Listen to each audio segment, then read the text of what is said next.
Hello again everyone from Tokyo, Japan, and welcome back to Japan Vintage Camera. I'm coming to you from Aoyama Park, where it's quite a noisy day today. Today the airplanes are practicing flying the new glide path going to Haneda Airport, and airplane is passing about every 5 minutes or so. You'll probably hear those passing in the background while I'm making the video. It's kind of a good sign that they're passing every 5 minutes, because for the past few weeks it's been like one every 10 or 15 minutes. If they're passing more often, that means that probably more flights are being allowed to come to Haneda, which means more people are coming to visit Japan and Tokyo, and for those of us who live here, that's kind of a good thing. Another reason it's kind of noisy is there have been a couple of crows partying here at the park, making all kinds of noise. Crows are the most common animal you will find in Tokyo. They're everywhere and they cause a lot of mischief in the city. The first thing is they tear up trash. They get in everyone's trash cans and trash bins and trash bags, and they dig out all the trash and they throw it everywhere. A few years ago there was some kind of study which said that crows couldn't see the color yellow.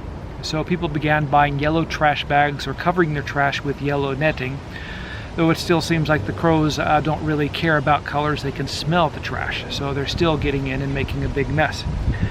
Another thing they do is they get onto people's balconies and they steal their coat hangers, and they use these coat hangers to make nests, and they tend to build their nests in power transformers and things like that. And if they use enough metal coat hangers to build their nest in a power transformer, then we have a blackout and a lot of barbecued crow.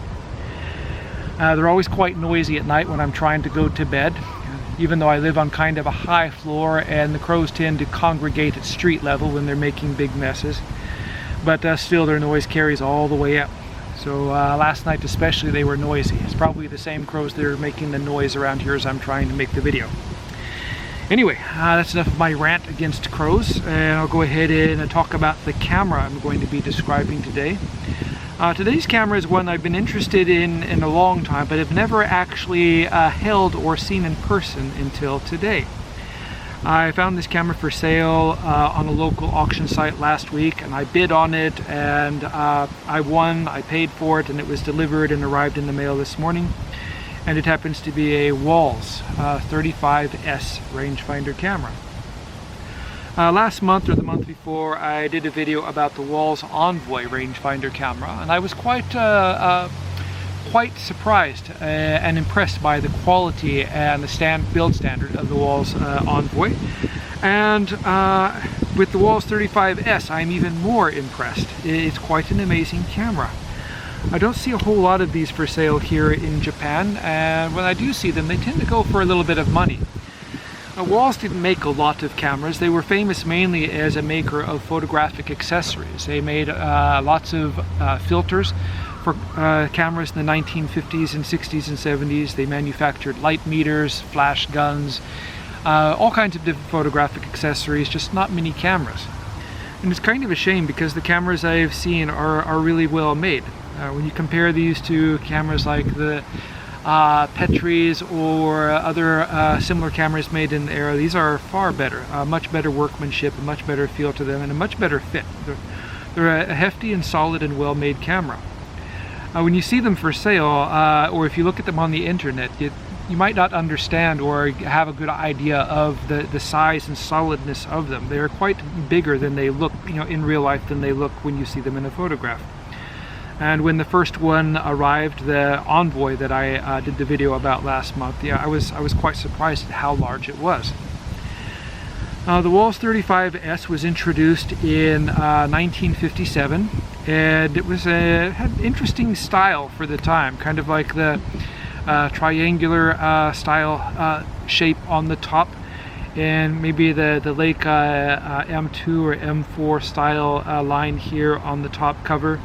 And then kind of a Nikka style viewfinder window, and also a Nikka style rewind lever. And but other than that, another odd thing, the rounded corners on the front, very much like a Leica, but then the kind of square corners on the back, which are like the Canon cameras of the time. So they're kind of I don't know, if it was like a school project where you had to take part of a design from like 10 different buildings, and then take one aspect of each of these buildings and design a building using each of these 10 things. It's kind of like the Walz 35 camera. But it's a very well made and well engineered camera, and I'm really happy to have acquired it. I didn't have much hopes for it when I ordered it, because on the site where I bought it, I read that the shutter wasn't firing and the rangefinder and viewfinder didn't work, and that's why I got it somewhat cheap. And when I arrived, I found a kind of simple problem. The rangefinder mirror had come unglued and fell down and got stuck under the shutter button. So with one repair I was able to fix 2 problems, and now the camera is up and running again. Let's go ahead and take a look at the features and functions of the Walz 35S, because it's really unique compared to other cameras. On the left side here we have a rather unusual location for the frame counter dial, and it's an automatic dial. When you open the cover, it resets automatically to S. Next to that we have the film rewind knob, and this is an especially odd design. It looks kind of like the one you find on the Yashica YF. I think that's the camera, which is kind of similar to this on the side. You pull it up and wind it, but you see there's a little arrow located on the top, and if you pull this out, it rewinds and allows you to get some extra leverage for winding the film.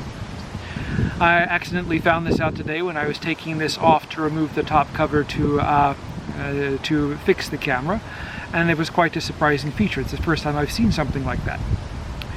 And of course, next to that we have the shoe for your Walz flash. This camera included the Walz flash gun, but I don't have it handy. Next to that we have an indicator for the charged shutter. It should show red when the shutter is charged, but it seems to show white when the shutter is charged instead of red, so I might have to do a little bit of adjusting to that. Here we have the film winding and shutter charging lever, which is surprisingly smooth. And here we have the shutter release button, and this one has kind of the optional Walz soft release threaded in the top, and I guess that kind of helps keep the dust from getting inside the camera too. And then here we have a little removable dial, which you use to set the kind of film or film speed to match what you have loaded in the camera. On the back here we have the viewfinder window, and it has a surprisingly bright viewfinder with bright line frame lines. However, it doesn't feature parallax correction. This screw right here is actually a cap screw, and underneath you will find the adjusting screw for the horizontal adjustment for the rangefinder.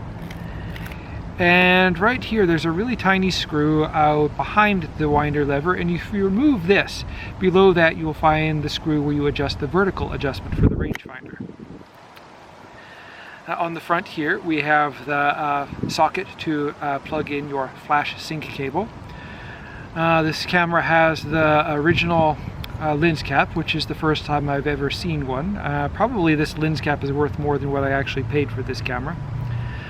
The Walz 35 was available with a 45mm lens in 3 different sizes, an f3.5, an f2.8, and an f1.9. This is the f2.8 example. And of course we have a pretty nice mechanical leaf shutter, with speeds from bulb in 1 second up to 1/500th of a second.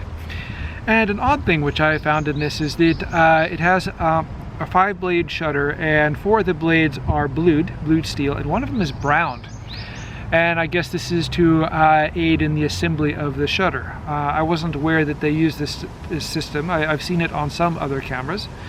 And it could be I'm mistaken. It could be it's not for something like that. It could be that maybe the shutter was serviced at one time and they replaced it with a shutter blade which was browned instead of blued.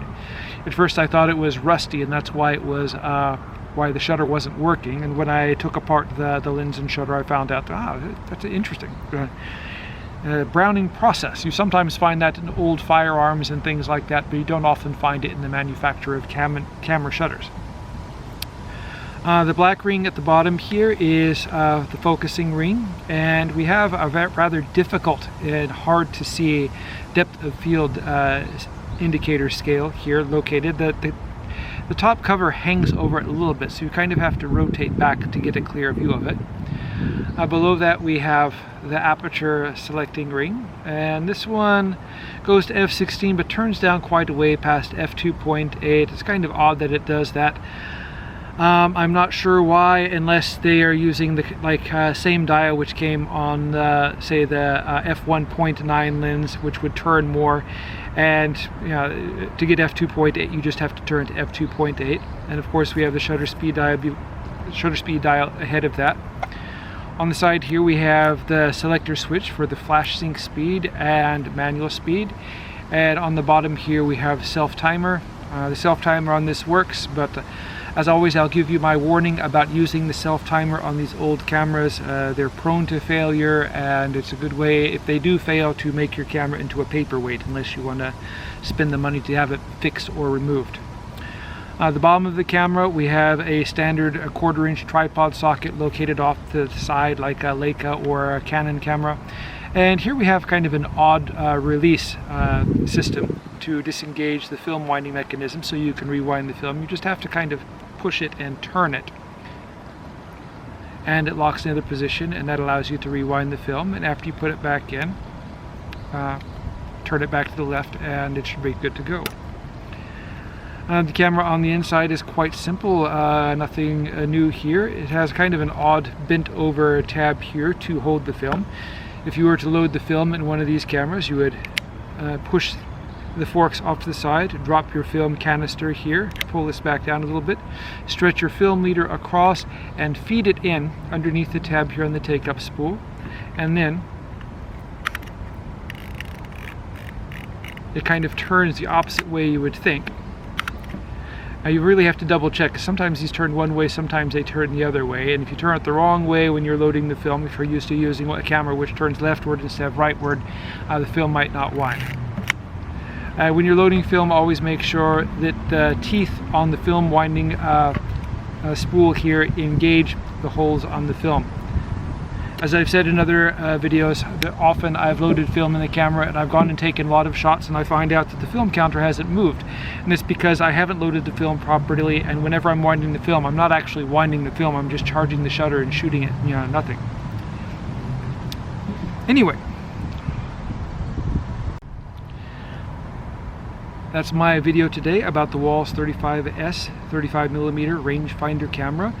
I'll be listing this camera for sale on my Etsy and eBay stores soon. If you're interested in buying this camera or another vintage Japanese camera, please check the description below the video for links to my stores. If you have any questions, feel free to leave them in the comment section below. If you'd like to see more videos about vintage Japanese cameras or film photography in Japan, please subscribe. Thank you very much for watching, and I hope you tune in again soon.